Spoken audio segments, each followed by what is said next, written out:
उनके ऊपर जो जिम्मेदारी थी अब वो भी कहीं ना कहीं उनसे हटके जो मल्लिकार्जुन खड़गे उनके ऊपर आ गई है। तो अब क्या बाकी कांग्रेस पार्टी प्रियंका गांधी के नाम पर मोहर लगाती हुई नजर आएगी और क्या वाकई जो ये भाई बहन की जोड़ी है इसमें जो है रिप्लेसमेंट देखने को मिलेगा? क्योंकि अब तक प्रियंका गांधी हमेशा अपने भाई के कह सकते हैं पीछे पीछे उनके जो है चलती रही हैं और चुनाव प्रचार हो या कुछ भी हो वो हमेशा अपने भाई का एक साया बन कर रही हैं। तो ऐसे में क्या अब वो वक्त आ गया है जब प्रियंका गांधी को खुद उभर के सामने आना चाहिए, खुद की एक इमेज बिल्डअप करना चाहिए और एक पीएम फेस के लिए अगर सोचा जाए तो क्या वो प्रियंका गांधी का नाम हो सकता है? क्योंकि वैसे भी उनकी तुलना जो है लगातार इंदिरा गांधी से की जाती रही है। तो ऐसे में उनकी चाहे भाषण देने की शैली हो, बात रखने का अंदाज हो, लगातार वो लोगों को कम्युनिकेट करती हैं और ये सबसे बड़ा प्लस पॉइंट उनका है जो शायद राहुल गांधी के अंदर उतनी बात नहीं है।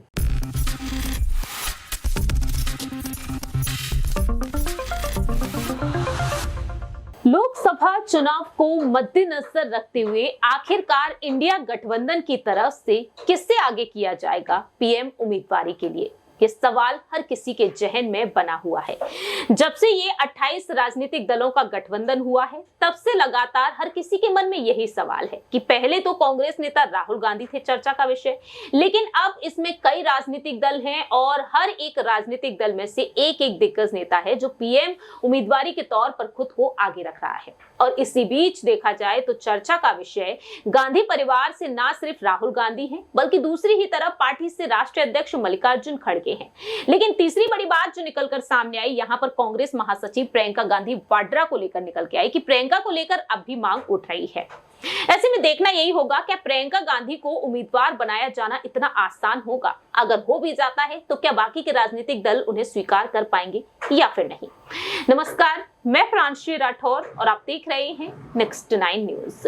हमारे साथ इस वक्त मौजूद हैं हमारे सहयोगी अमन जी, जिनसे हम जानने की कोशिश करेंगे कि आखिरकार प्रियंका गांधी को लेकर उनका क्या कुछ कहना रहेगा। जिस तरह से प्रियंका गांधी एक मजबूत दावेदारी पेश करती हुई नजर आ रही है, हमने देखा बीते पिछले साल 2023 में 5 राज्यों में विधानसभा चुनाव हुए और 5 ही राज्यों की कमान प्रियंका को सौंपी गई। बात अगर 2022 की कर ली जाए, यूपी के विधानसभा चुनाव में भी प्रियंका आगे थी, नारी हूं लड़ सकती हूं ये नारा देती हुई नजर आई और आज भी प्रियंका देखें तो इस तरह से उभरकर सामने आई है कि अब उनके पति रॉबर्ट वाड्रा भी चाहते हैं कि उनकी पत्नी को लोकसभा चुनाव लड़ने चाहिए, आगे उतरना चाहिए। बात अगर कांग्रेस के दिग्गज नेता आचार्य प्रमोद कृष्णम के बारे में कर ली जाए, पहले वह कह चुके हैं कि वाराणसी से प्रियंका को चुनाव लड़ने चाहिए, वह पीएम मोदी को कड़ी टक्कर दे सकती हैं। लेकिन बीते कल जो नजारा देखने को मिला, जिस तरह से 12 जनवरी को प्रियंका अपना जन्मदिन सेलिब्रेट करती हैं, 52 साल की हो चुकी है, तो आचार्य प्रमोद कृष्णम उन्हें जन्मदिवस की बधाई देते हुए नजर आए और एक बार फिर से उन्होंने यहां पर साफ तौर पर कहा है कि प्रियंका गांधी को पीएम उम्मीदवारी के तौर पर अब आगे होना चाहिए। कैसे देख रहे हैं आप जिस तरह से बार बार प्रियंका को लेकर बयान दिए जा रहे हैं?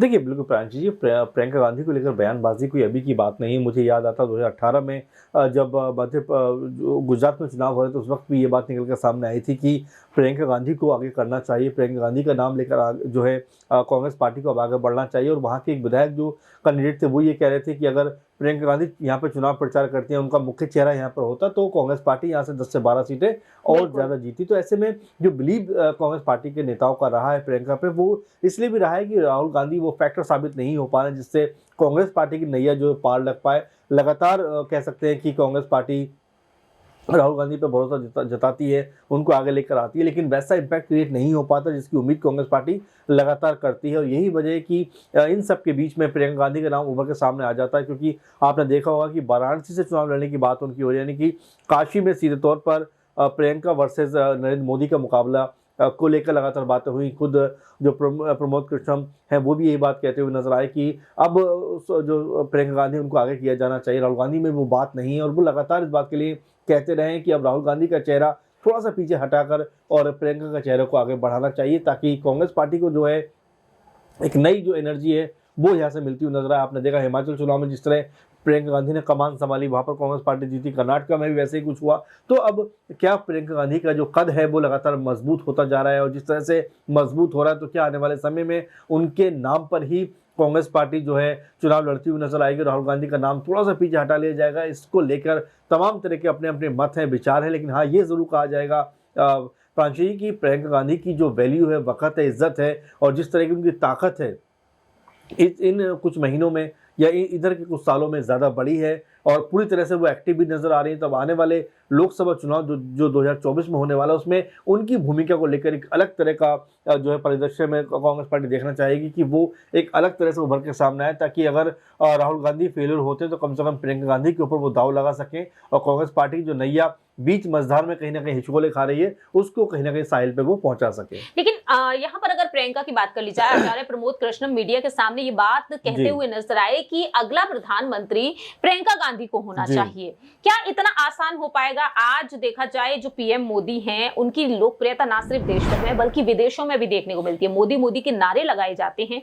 और ऐसा पहली बार ही किसी प्रधानमंत्री के लिए देखने को मिल रहा है। उनकी लोकप्रियता इतनी है कि सोशल मीडिया हो चाहे वह किसी भी जगह का दौरा करते हुए नजर आए, ऐसे में प्रियंका गांधी उन्हें कड़ी टक्कर देने में कामयाब हो पाएंगी। क्योंकि बात अगर यहाँ पर जो मुख्यमंत्री के पद पर रह चुकी हैं, मायावती भी हैं, दूसरी तरफ पश्चिम बंगाल की मुख्यमंत्री ममता बनर्जी भी हैं, क्या इतना आसान होगा? क्योंकि प्रियंका को लेकर कहते हैं कि वाराणसी से आप चुनाव लड़िए या फिर सोनिया गांधी उन्हें रायबरेली से आगे कर सकती है। क्या सोनिया गांधी के लिए, मल्लिकार्जुन खड़गे के लिए इतना आसान होगा प्रियंका को आगे करना? नहीं, मुझे नहीं लगता बहुत आसान होने वाला है, क्योंकि देखिए राहुल गांधी के साथ में एक इमोशन जुड़ा हुआ है और जाहिर सी बात है जो तमाम कार्यकर्ता है, तमाम जो लोग हैं वो राहुल गांधी को ही आगे करना चाहते हैं। लेकिन हाँ, ये जरूर कहा जाएगा कि राहुल गांधी फेलियर होते, राहुल गांधी में जो हम देख रहे हैं बीते 19 की बात करें या 14 की बात करें या फिर अब 24 की बात करें, लगातार जो राहुल गांधी का कद है वो वैसा रहा नहीं जिसकी हम लगातार चर्चा करते रहे कि वैसा होना चाहिए था। तो ये कहीं ना कहीं उनकी कमजोर कड़ी है। इसी के लिए लगातार जो चाहे प्रमोद कृष्णम हो या कुछ और बाकी नेता, जो बड़े नेता कांग्रेस पार्टी के, वो ये बात कहते रहे कि भाई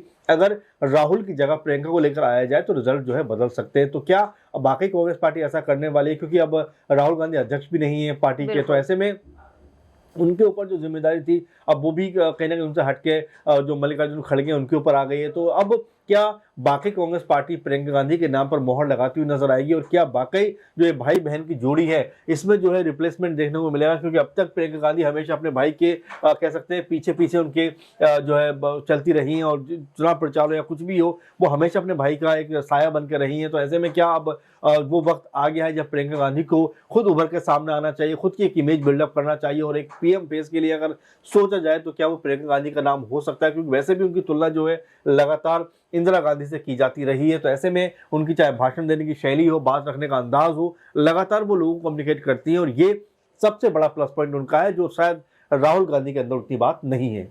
वाकई में अब देखने वाली बात यह होगी कि प्रियंका गांधी वाड्रा क्या वाकई में यहाँ पर खुद को इस प्रधानमंत्री पद के लिए आगे कर पाएंगे। आखिरी छोटा सा सवाल यहाँ पर रहेगा मायावती को लेकर। बहुजन समाज पार्टी की सुप्रीमो मायावती, जिन्हें लेकर ये कहा जा रहा है तमाम दिग्गज नेताओं की तरफ से, बसपा सांसद मलूक नागर के बारे में ही बात कर लीजिए, कांग्रेस को माफी मांग लेनी चाहिए और पीएम उम्मीदवारी के लिए मायावती को आगे कर देना चाहिए। और ऐसे में देखा जाए कई ऐसे नेता रहे हैं, सुहेल देव भारतीय समाज पार्टी के राष्ट्रीय अध्यक्ष ओपी राजभर भी रहे, एनडीए में शामिल होने से पहले उन्होंने कई बार बयान दिए। वह कहते हैं सोनिया गांधी, नीतीश कुमार और अखिलेश यादव को जाकर मिलना चाहिए मायावती को और उन्हें पीएम उम्मीदवारी के लिए 2024 में आगे कर देना चाहिए। क्या वाकई में यहाँ पर अब मायावती को आगे किया जाएगा? 15 जनवरी जो काफी खास दिन है जब वह अपना जन्मदिन सेलिब्रेट करती हैं और 15 जनवरी के दिन क्या मायावती जो दिल्ली आ रही है, दिल्ली आकर गठबंधन के साथ कई नेताओं के साथ उनकी बैठक देखने को मिल सकती है और तब वह फैसला लेती हुई नजर आ सकती है। कैसे देख रहे हैं?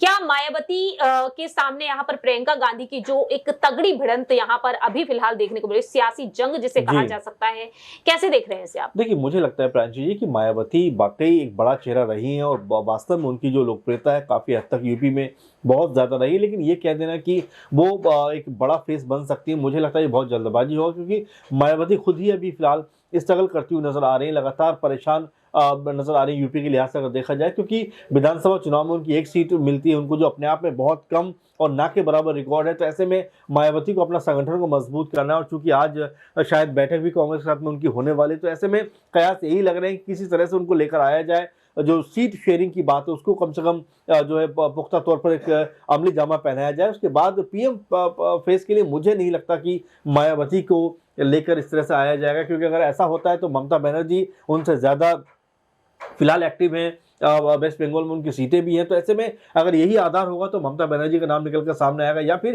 कांग्रेस की तरफ से हो सकता है कि आने वाले दिनों में, हालांकि अभी तो खड़गे का नाम आ गया, लेकिन प्रियंका गांधी के नाम पर भी विचार हो सकता है। तो कुल मिलाकर संभावनाएं हैं। अब संभावनाओं में क्या कुछ होता है ये हम और आप डिस्कस कर सकते हैं, लेकिन एक्चुअली जो होगा वो जब सामने आएगा तभी हम उसके ऊपर बात कर सकते हैं। इसीलिए अभी फिलहाल मायावती के नाम पर पीएम के नाम पर मुझे लगता है बहुत जल्दबाजी होगा और तमाम जो पार्टियां हैं फिलहाल तो उनको लाने पे विचार हो रहा है। अखिलेश यादव भी बहुत कंफर्टेबल नहीं है, कांग्रेस पार्टी कितनी कंफर्टेबल होगी और साथ में जो मायावती की मांगे हैं उनके साथ में कितनी जो है कह सकते हैं कि एडजस्टमेंट हो पाएगी, ये सबसे बड़ा सवाल है। तो फिलहाल अगर देखा जाए तो इंडी गठबंधन को चाहिए किसी तरह से अपने जो गठबंधन का जो तमाम पार्टियां उनके साथ को लेकर चला जाए ताकि कांग्रेस और तमाम जो पार्टियां ये बेहतर माहौल में एक बेहतर तालमेल के साथ में अपने आप को लेकर आगे चल सके, जिससे ये गठबंधन मजबूत हो और बीजेपी को ये कड़ी टक्कर दे पाए। फिलहाल पीएम का चेहरा कौन होगा इसको लेकर नहीं कहा जा सकता क्योंकि खड़गे खुद 80 के पार हैं। मेरे ख्याल से इतनी उम्र के बाद वो शायद ही पीएम पद पर आना चाहे। तो कई सारे सवाल हैं कि क्या वो मायावती होंगी, क्या वो जो है प्रियंका गांधी होने वाली, या फिर ममता बनर्जी, या फिर राहुल गांधी। तो कई सारे नाम है फिलहाल, लेकिन जो कॉन्सेंट्रेशन इंडी गठबंधन का है प्रांची जी फिलहाल ये है कि कैसे अच्छी अंडरस्टैंडिंग बनाई जाए।